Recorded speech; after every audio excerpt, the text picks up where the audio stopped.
Kisah akan berfokus pada seorang pria bernama Guan. Saat ini ia sedang berada di atas tebing untuk memantau mobil penculik yang lewati jalan itu. 6 tahun sejak sang anak diculik, Guan tak pernah berhenti mencarinya, bahkan berani meninggalkan pekerjaan, menjual rumah, hingga bercerai dengan sang istri demi ambisinya dalam mencari sang anak. Selama 6 tahun ini, Guan sering bermimpi tentang anaknya bernama Yuzi meminta pertolongan. Namun saat hendak mendekati sang anak, mereka seolah terhalang portal misterius disusul kemunculan sosok monster aneh di setiap mimpinya tersebut. Entah siapa Guan ini, tepat ketika melihat mobil yang menjadi incarannya melintas, ia langsung melemparkan batu dengan sangat cepat dan akurat sehingga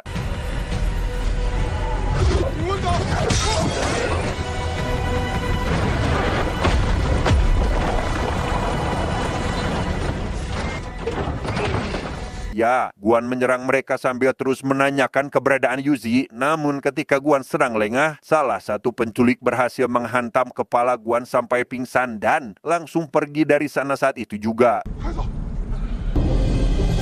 Sadar dari pingsan, Guan tahu-tahu berada di dalam mobil polisi karena dituduh sebagai si penculik. Menyadari foto Yuzi dibawa oleh salah satu polisi, Guan langsung merebut kembali foto tersebut dan kabur dari sana ketika ada kesempatan.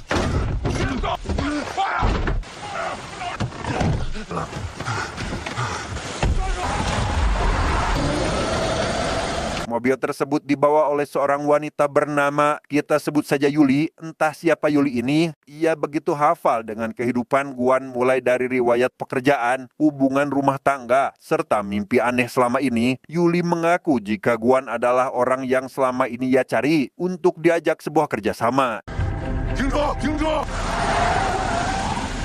现在回去能说清楚，但跟我走，能找到你女儿。 你说什么？ Setibanya di kantor tempat Yuli bekerja, Guan diminta mengenali Yuzi di antara gambar kelima bocah yang telah ditemukan. Dan karena sudah 6 tahun berlalu, Guan begitu kesulitan mengenali anaknya itu, sehingga Yuli menawarkan tes DNA saat Guan mampu menyelesaikan sebuah misi untuk membayar semua itu. 时间刚好。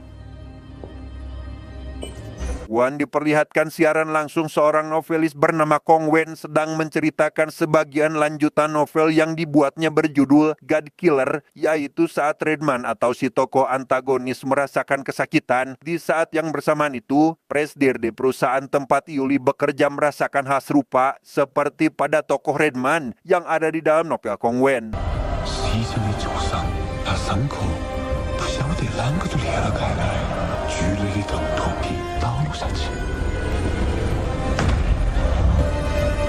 Di tempat lain, ada seorang pemuda bernama Kong Wen sedang dikejar oleh pasukan anak buah Redman. Mereka dipimpin oleh kakek-kakek yang memakai Black Armor Dragon untuk menghabisi Kong Wen atas perintah dari Redman. Karena di masa lalu, ia juga menghabisi ayahnya Kong Wen yang ternyata adalah saudara tiri Redman, agar semua keturunan dari saudaranya itu habis.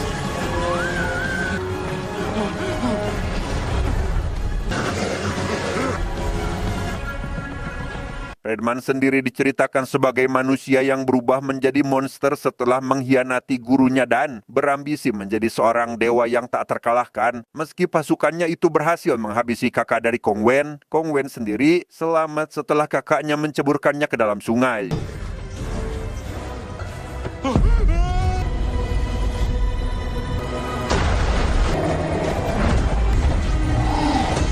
Berhasil naik lagi ke permukaan, Kong Wen sudah mendapati sang kakak dalam kondisi tertusuk. Yang di detik terakhir itu, sang kakak berpesan agar Kong Wen pergi sejauh mungkin. Namun tentu ia takkan tinggal diam dan bermaksud akan membalaskan dendam atas kematian keluarganya.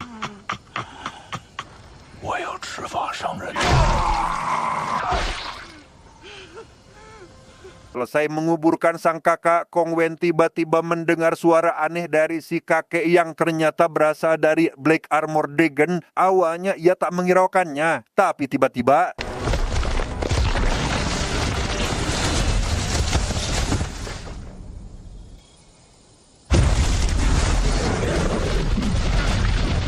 Ya, armor Black Dragon tersebut ternyata hidup dan memiliki kepribadiannya sendiri, dan kini ia memutuskan berpindah ke badan Kong Wen setelah 40 tahun dengan tubuh si kakek tadi. Saat ini ia akan menghisap darahnya secara perlahan dan akan membantu Kong Wen dalam menghabisi Redman.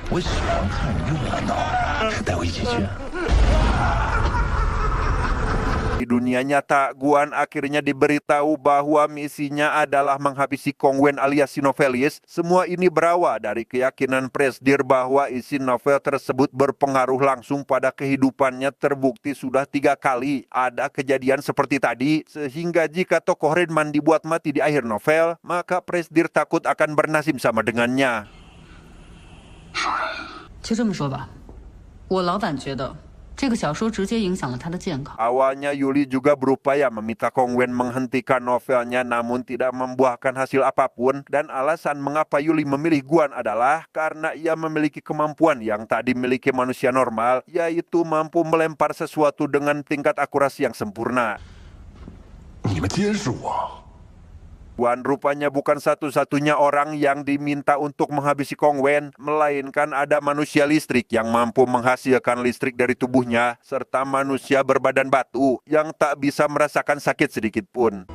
没关系，你要是不想做的话，你现在就可以走。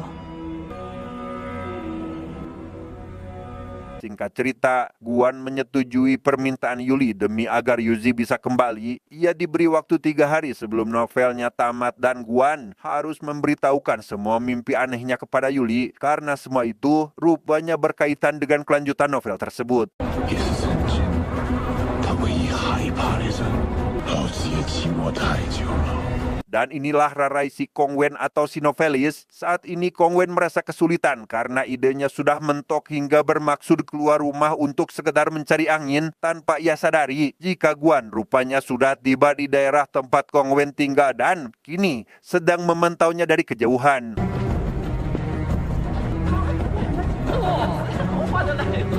Guan mengikuti kemanapun Kong Wen pergi sambil memegang batu untuk menghabisinya. Ia mencari momen pas, bahkan menunggu saat ia sedang bermain bola dan ikut memasuki perpustakaan umum. Menyadari jika Guan terus mengikutinya, Kong Wen pun langsung ditegur membuat Guan akhirnya mengaku jika ia adalah penggemarnya. 你跟到我做啥子？我是你粉丝。粉丝？ Mendengar hal itu, Kong Wen sempat merasa terharu karena Guan rela datang jauh-jauh dari luar kota hanya untuk menemuinya. Namun saat Kong Wen menanyakan salah satu karakter dalam novelnya, Guan justru tampak tidak mengetahuinya sama sekali. Yang di tengah percakapan tersebut, Yuli menghubungi Guan memperingatkannya agar tidak banyak mengobrol dan tetap fokus saja pada misinya. 真是你不是很正常吗？我去你妈妈的正常！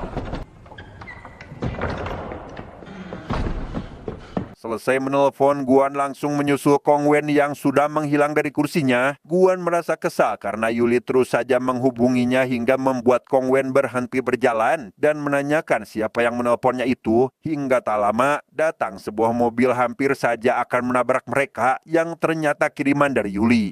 啥子？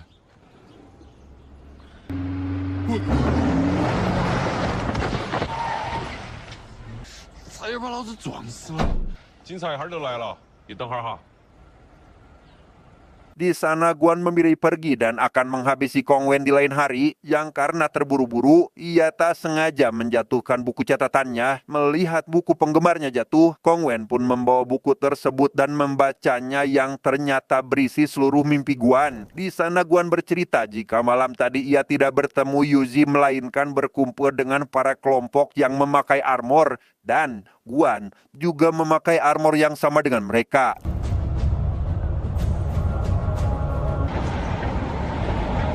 你昨天落了，里头卡了张房卡，我都找过来了。 Kong Wen berterima kasih sambil mengembalikan catatan mimpi milik Guan karena berkat catatan itu ia merasa ide-idenya mengalir untuk lanjutan novelnya. Saat ada kesempatan jalan berdua, Guan sempat berniat menghabisi Kong Wen, namun selalu gagal karena alasan-alasan yang sepele. 看了没？你啷个还生气了嘛？没生气，其实我那个人呢，觉得其他的事情有一会儿不用了，走。Sepanjang perjalanan, Kong Wen bercerita bahwa selama 6 tahun menulis ia tak pernah ada perkembangan sedikit pun. Sang ibu yang juga berharap melihatnya bekerja pun akhirnya harus meninggalkannya, di mana Guan yang sedari tadi sedang berusaha menghabisi Kong Wen langsung menyarankan agar berhenti saja menjadi penulis. 别写了，我火气都移了噻。 Kong Wen mengabaikan saran Guan dan kembali menulis lanjutan ceritanya. Di dalam novel tersebut, saat ini Kong Wen bertemu dengan seorang gadis yang baru saja kehilangan saudaranya. Setelah turut membantu menguburkan saudara gadis itu, dari sana si gadis bercerita bahwa prajurit berarmor merah tadi adalah anak buah Redman yang aktif di siang hari. Hingga tak lama, setelah si gadis meniupkan seruling, tiba-tiba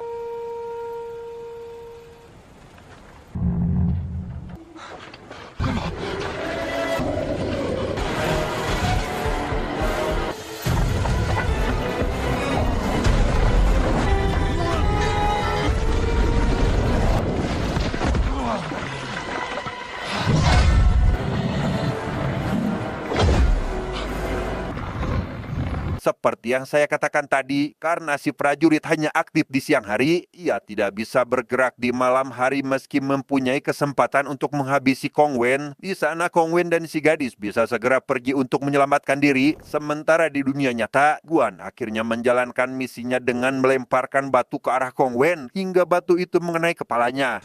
关键。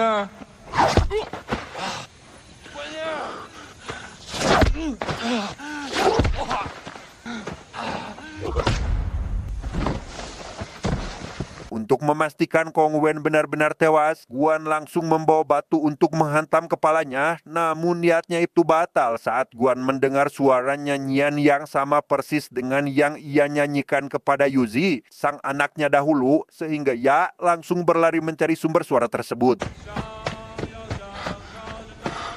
女孩，我的爸爸。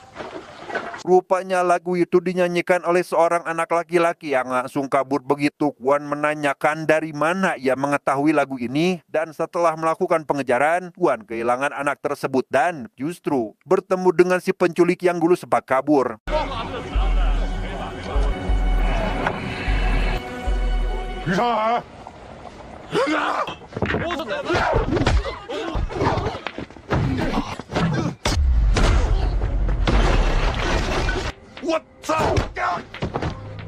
Setelah membuat para penculik itu kewalahan, ia tidak menghabisi si penculik, melainkan menanyakan di mana saat ini Yuzi berada. Si penculik mengaku bahwa saat itu Yuzi dimasukkan ke dalam karung dan ditinggalkan begitu saja karena ia beranggapan jika Yuzi telah meninggal.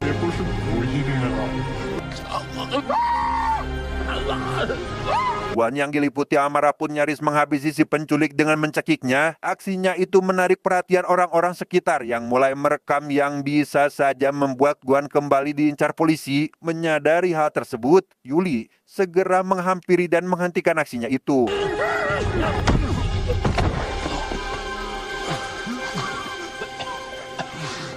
Mendengar cerita si penculik tadi, Guan sudah tak memiliki harapan lagi menemukan Yuzi. Hal itu membuat Yuli sedih dan merasa bersalah karena sebetulnya kelima anak yang diperlihatkan kemarin bisa saja hanyalah akal-akalan Presdir. Dan ketika mengetahui jika si penculik dibawa ke kantor polisi, Guan justru meminta Yuli menyerahkan si penculik kepadanya agar ia bisa menghabisinya seperti yang si penculik lakukan pada Yuzi.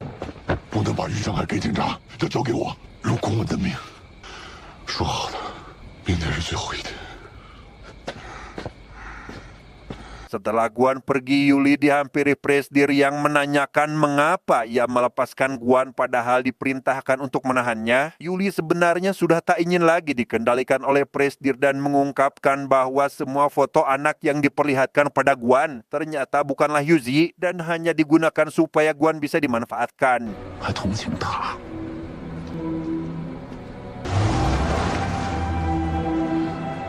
Kong Wen rupanya masih selamat dan meminta Guan menemuinya. Ia mengaku terus memikirkan ucapan Guan kemarin tentang dirinya yang 6 tahun menulis tanpa menghasilkan apa-apa. Kemudian ia berdiri di atas pagar balkon di mana Guan yang hendak akan mendorongnya pun tidak jadi. Lantaran Kong Wen mengatakan jika karakter Guan ada di dalam novelnya. 昨天一着急，太有感觉了。 Setelah Guan membaca sebagian novelnya, Kong Wen menegaskan bahwa luka di kening Guan sama persis dengan luka di kening prajurit berarmor merah dalam ceritanya. Kesamaan itu membuat Guan tersadar bahwa novel tersebut bukan hanya mempengaruhi hidup si Presdir, melainkan juga takdirnya di dunia nyata. 这个洪家武士不像是追少年空海，是找小徐之类的医生醒过来的。 Tak hanya itu, gadis perempuan yang diceritakan dalam novel tersebut juga bernama Yuzi, berusia 10 tahun dan telah kehilangan keluarganya sejak umur 5 tahun. Merasa seolah sang anak kembali hidup melalui cerita itu, Guan pun mengurungkan niatnya untuk menghabisi Kong Wen dan justru meminta ia menyelesaikan novelnya. 小说改编现实。 Untuk melanjutkan misinya dalam menghabisi Redman, Kong Wen dan Yuzi terkepung oleh warga lokal di sana. Namun di luar dugaan, armor Black Dragon tiba-tiba keluar dari dalam tubuh Kong Wen dan menyerang semua warga dengan mudah.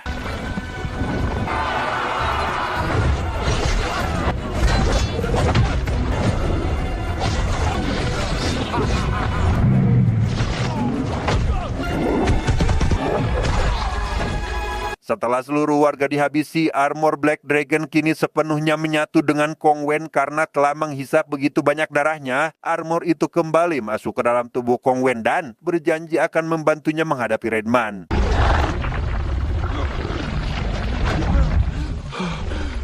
Kini Kong Wen dan Yuzi tiba di istana Redman dengan selamat. Yang ketika mereka berhasil membuka pintu istana, terlihatlah ribuan prajurit berarmor merah berjajar rapi sambil duduk. Di sana Kong Wen langsung mendekati salah satu dari mereka dan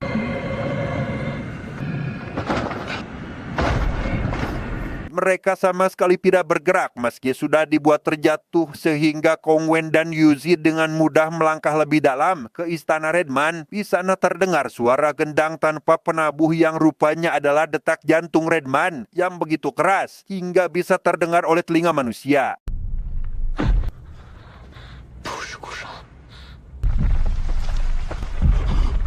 Dan inilah bebenguk Redman. Begitu mencium tubuh Kong Wen, ia langsung tahu jika Kong Wen adalah anak dari saudara tirinya yang berniat membalaskan dendam. Dan dengan sombongnya, ia menjelaskan jika Kong Wen takkan bisa menghabisi seorang dewa. Namun sebelum menghabisi Kong Wen, ia mengajaknya melihat langsung lokasi di mana ayahnya dihabisi. 你爹就在这儿。 他是我最好的朋友，你杀了他。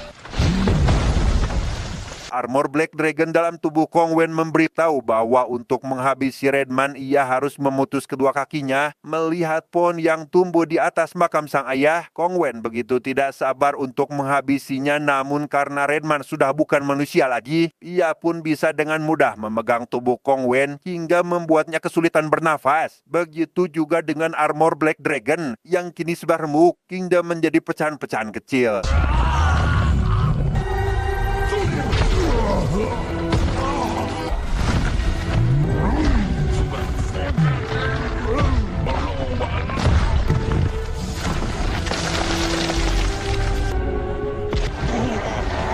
Tak bisa tinggal diam, Yuzi meniup seruling yang diyakini mampu memanggil sang ayah untuk menolongnya. Suara itu membuat Redman murka hingga ia langsung menelan Yuzi ke dalam perutnya. Namun meski begitu, Yuzi sama sekali tidak berhenti meniup seruling tersebut. 犯人无望的念想啊！ Saat Kong Wen sedang melanjutkan ceritanya itu, Yuli diam-diam mendengar percakapan mereka dari luar dan di sana ia mendengar jika ayah Kong Wen tewas dalam kecelakaan bersama Presdir. Yuli pun paham bahwa sebenarnya Presdir hanya ingin menghabisi Kong Wen agar ia tidak dicurigai sebagai pelaku atas kematian ayahnya. 我退出，现在。 Mengetahui fakta tersebut, Yuli mengurungkan niatnya menyerang Kong Wen dan kembali ke mobil. Namun setibanya di sana, ia disetrum oleh manusia listrik atas perintah si Presdir karena Yuli dianggap mulai membelot dan tidak menuruti perintahnya lagi. Selain itu, ia juga membawa banyak bola golf untuk berjaga-jaga. Namun meski begitu, si Presdir takkan membiarkan Kong Wen menyelesaikan novelnya karena takut bernasib sama jika Redman dibuat mati, sehingga ia mengutus si manusia listrik dan batu untuk menghabisi Kong Wen.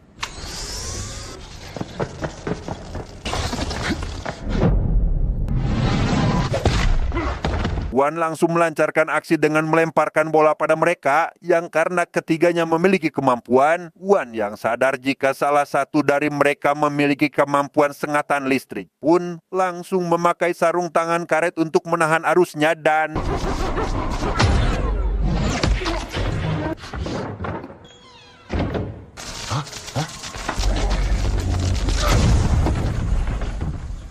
selesai menghabisi si manusia listrik, kini Guan harus menghadapi si manusia batu yang menyuntikkan dirinya lagi untuk menambah kekuatannya. Dan begitu Guan hampir akan dihabisi, datanglah Yuli untuk membantu Guan dalam menghabisi si manusia batu sampai akhirnya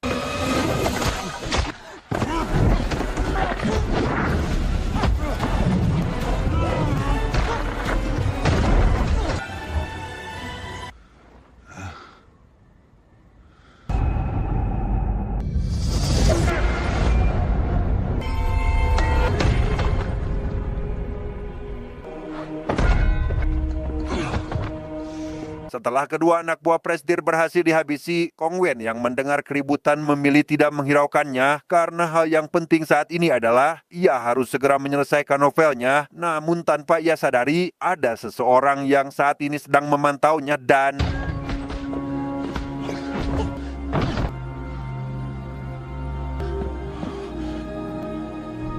melihat Kong Wen tertusuk, Guan langsung membawanya ke rumah sakit. Namun tak lama kemudian, Presdir datang dengan maksud mengambil laptop milik Kong Wen. Namun di sana Guan menahannya dan mengatakan bahwa ia akan menyelesaikan novel itu terlebih dahulu.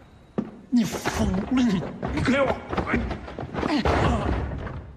我倒想看看这小说是不是真能把你写死。 Alhasil, Guan melanjutkan novel itu sendiri dengan membuat prajurit berarmor merah atau ayah Yuzi. Mendengar suara seruling, si prajurit datang dengan sebuah mortir yang mampu melenyapkan Redman. Dan meski sempat dibuat kewalahan, Kong Wen dan si prajurit akhirnya bisa membelah badan Redman menggunakan pedang milik ayahnya Kong Wen waktu itu. 人间大炮！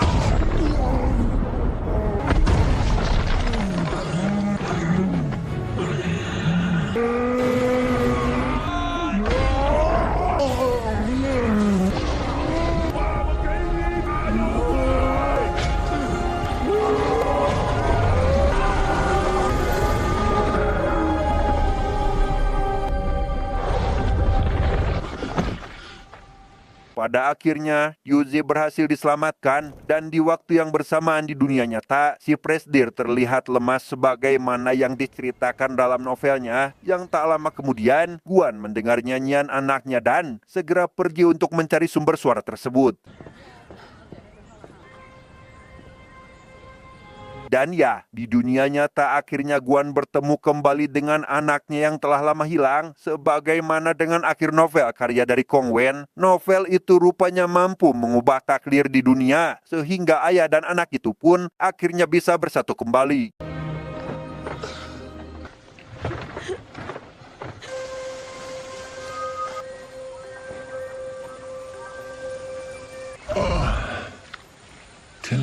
Tamat.